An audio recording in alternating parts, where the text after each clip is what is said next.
Maria Bartiromo warns of powerful cabal trying to stop Trump. We know this to be true. We know this to be a fact because the evil cabal, they bragged about it after the 2020 elections. They put out a op-ed bragging about the shenanigans they pulled trying to stop Trump in 2020. So you best believe they back at it again trying to stop him during this election cycle. So we're gonna talk a little bit about it. We're gonna play the clip of get Maria's take on this. But before we get started, go ahead and hit that like button, share this out so we can get this information out there. Subscribe if you're not already a subscriber, and hit that alarm bell so you know when I'm putting out new stuff. Also, check out my link tree in the description. Has a link to my Patreon. That's where I talk about things that I can't talk about here. There's also a link to my Instagram and my X account as well. So follow me on those platforms as well. All right, so let's talk about this news. Now, this comes from Slate News' The Great Frank Bergman, and he reports that Fox Business anchor Maria Bartiromo has warned that there's a small cabal of powerful elites in the corporate media and Hollywood who are actively working to stop President Donald Trump being elected. There's people in government that's doing the same thing too. It's more than just the media and the powerful elites and globalists. There's people within our government that's hell-bent on trying to stop them.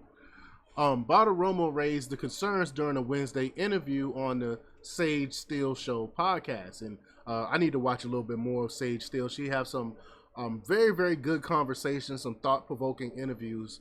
I need to be tuning in a little bit more to her stuff. But the two discussed the topic of Trump derangement syndrome, TDS, among other things. And Bartiromo said there's a small cabal of powerful individuals working in corporate media, Hollywood, and academia.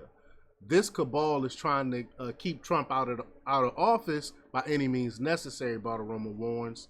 Steele noted that the anti-Trump bias has recently caused a massive lack of trust in the corporate media across the country. That's true. More and more people have tuned out of the mainstream media. They see it for what it is. They're just another arm for the Democrat Party. They don't even try to hide it anymore.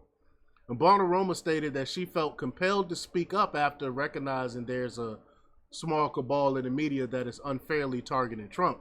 And political pundits like Democrat strategist James Carville have advocated for corporate media outlets to increase their bias against Trump, as Slate News reported. Across the board, corporate media outlets have continued to cover the presidential election from an anti-Trump perspective to ensure a win for Democrat nominee Kamala Harris. Appearing on Steele's podcast, Bartiromo stated that Trump has been polarizing so many people over the last decade. This has been leading to an quote, incredible unfairness of reporting on Trump and his administration.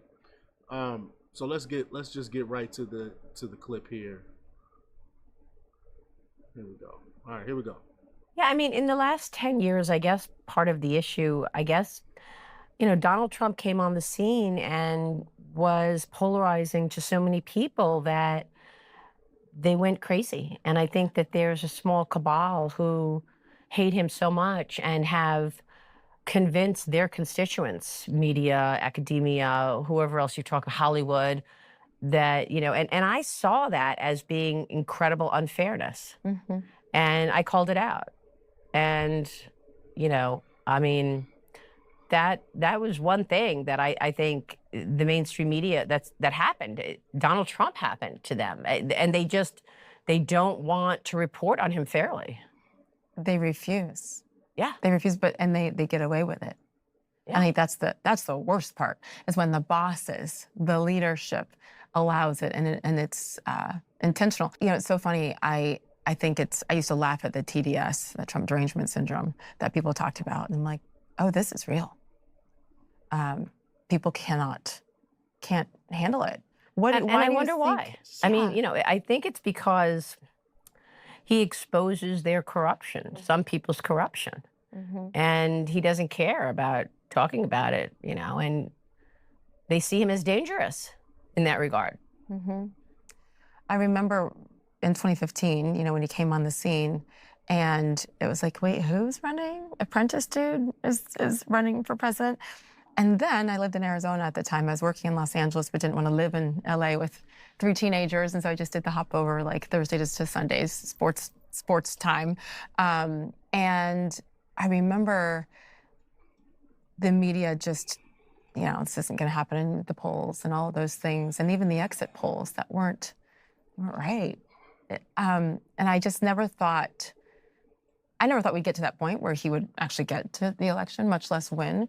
I remember sitting on my couch, watching the results come in and just laughing, because it was a journalistic sense, part of me that was going, every one of you, like, so badly didn't want this to happen that you chose to only report this. And we haven't been the same since from an industry perspective. Do you think there's a chance that we get back to that, where people can trust the media again? Because I don't think right so. now I feel like it's almost lost. It's such an important question and a good question. I don't know. I mean, I don't think so. I don't think we will ever get trust back.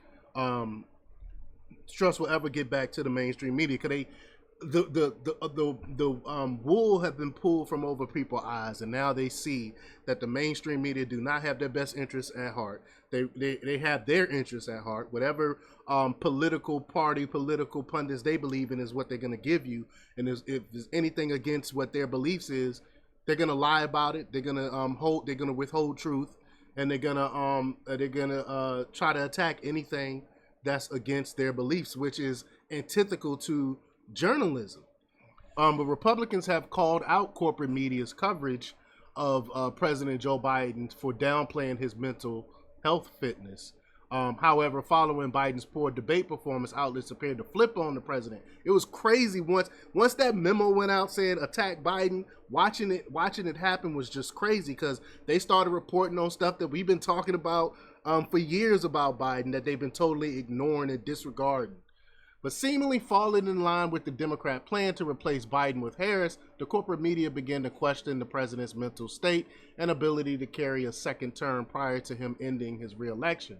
A recent report revealed that Harris-Walz campaign has continuously denied reporters and photographers from the Pittsburgh Post-Gazette access to campaign events. The campaign claims this was due to the outlet's labor actions. It's just crazy, and they're letting Kamala Harris get away with not doing any interviews or being very vague about her policies. We know where the media tilts. Instead of just being, if you're gonna be biased, just be truthful. Be truthful about it. Don't try to lie and hide and try to say that you're a journalist when you're actually not. And this powerful cabal is evil, and they need to be stopped. If they can do this to someone as powerful as Trump, what do you think they'll do to you? But leave your comments down below.